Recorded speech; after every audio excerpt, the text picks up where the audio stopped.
दक्ष news सदैव तुमच्या सोबत।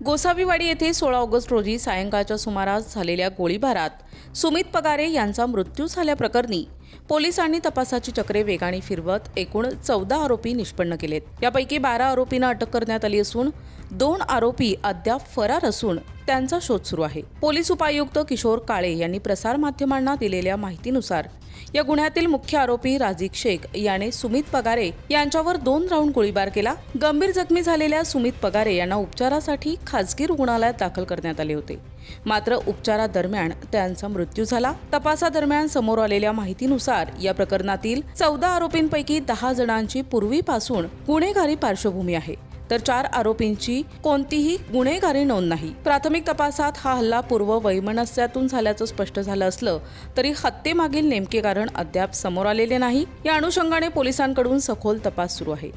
दरम्यान या गुन्ह्यात वापरण्यात आलेले अग्निशस्त्र कोठून आणले गेले, त्याची उपलब्धता कशी झाली आणि त्यामागे आणखीन कोणाचा सहभाग आहे का, याचाही पोलिसांकडून बारकाईने तपास केला जातोय।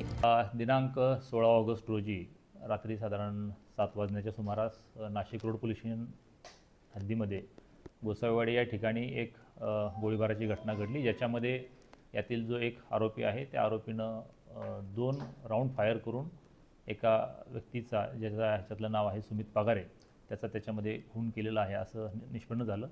त्याच्यावरून त्याला जेव्हा उपचारासाठी अशोक हॉस्पिटल या ठिकाणी आणलं होतं तेव्हा मी देखील त्या ठिकाणी इंट्रोगेट केलं होतं। तर त्याच्यामध्ये त्या गुन्ह्याच्या पुढील तपासामध्ये एकूण 14 आरोपींची नावं त्याच्यामध्ये समोर आली।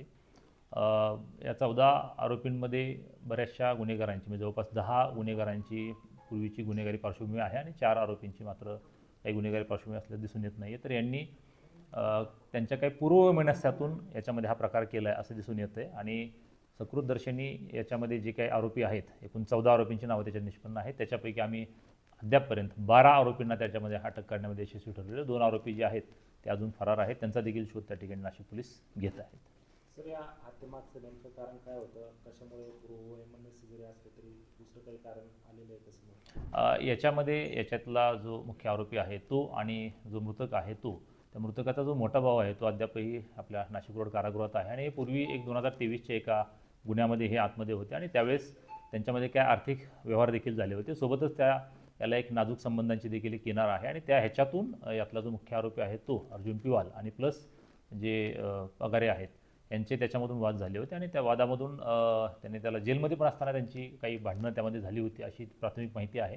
आणि त्याच्यानंतर साधारणपणे 6 महिन्यापूर्वी आता हा जो यातला मृतक आहे तो जेलमधून बाहेर आला होता त्याच गुन्ह्यामध्ये आणि त्याच्यानंतर हे देखील जे आहेत ते त्याच्यानंतरच साधारण 1-2 महिन्यापूर्वी ते पण जेलमधून रिलीज झाले होते आणि बाहेर आल्यानंतर पण त्या आर्थिक देवाणघेवाणीतून आणि परत आणखीन काहीतरी कारणातून त्यांच्यात वैमनस्य होतं आणि त्या वैमनस्यातून हा गुन्हा घडला असा सध्या त्याच्यामध्ये एकंदरीत काय असं आहे। तरी परंतु सखोल तपासाअंतीच आपल्याला त्याच्यामध्ये सांगता येईल की नेमकं याच्यामागे आणखीन काही वेगळं कारण आहे का।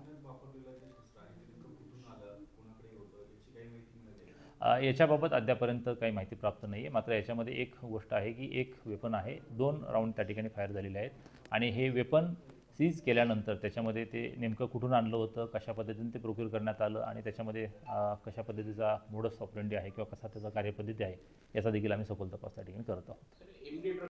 आहे 2023 साली यांच्या जो गुन्हा होता तो MD ड्रग्सचा त्या ठिकाणी एक कारखाना यांचा सोलापूरमध्ये त्या ठिकाणी त्यांनी चालू केला होता आणि त्या कारखान्यामधून त्यावेळेस रेड करून जवळपास मला वाटतं 50 किलो MD त्या ठिकाणी हस्तगत करण्यात आलं होतं आणि त्याच गुन्ह्यामध्ये हे सगळे जे आहेत ते आरोपी त्यावेळेस आतमध्ये होते आणि ही फॅक्ट ऑन रेकॉर्ड पण आहे। सुमित पगारे जो आहे, सनी पगारे नाही, यातला जो सुमित आहे त्याच्या तक्रारीवरून याच्यामध्ये काही एक साधारण ऑगस्टच्या 8 तारखेला एक गुन्हा देखील दाखल होता। त्याच्यामध्ये राहुल सोनवणे नावाचा आरोपी आहे, त्याने त्याच्यामध्ये त्याला खंडणी मागितला उल्लेख देखील आहे आणि तो देखील आपल्या ह्या गुन्ह्यामध्ये आरोपी आहे, मात्र अद्यापर्यंत अटकेत नाही आहे। त्याच्यामुळे त्याला अटक केल्यानंतर त्याच्यामध्ये ह्या दोन्ही गुन्ह्यांचा काय परस्पर संबंध आहे का याविषयी आपल्याला सांगता येईल।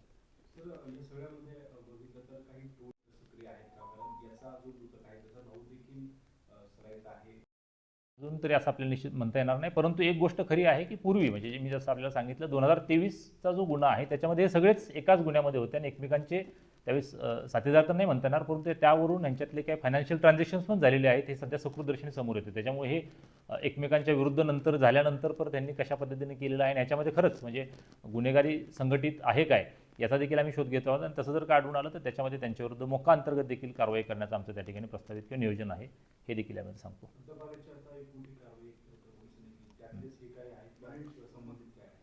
नाही, आता ह्याच्यामधले हे एक ऑब्झर्वेशन आहे की जे काही जेलमधून बाहेर आले होते आणि त्याच्यामुळे नंतर त्यांच्याविरुद्ध आमच्याकडून प्रतिबंधात्मक कारवाई देखील करण्यात आलेल्या होत्या.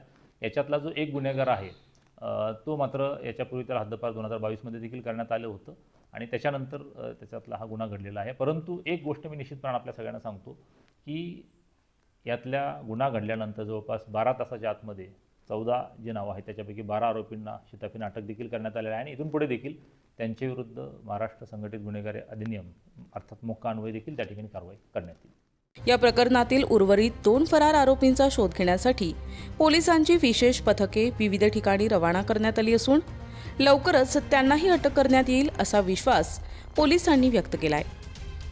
करण सिंग बावरी, दक्ष न्यूज, नाशिक.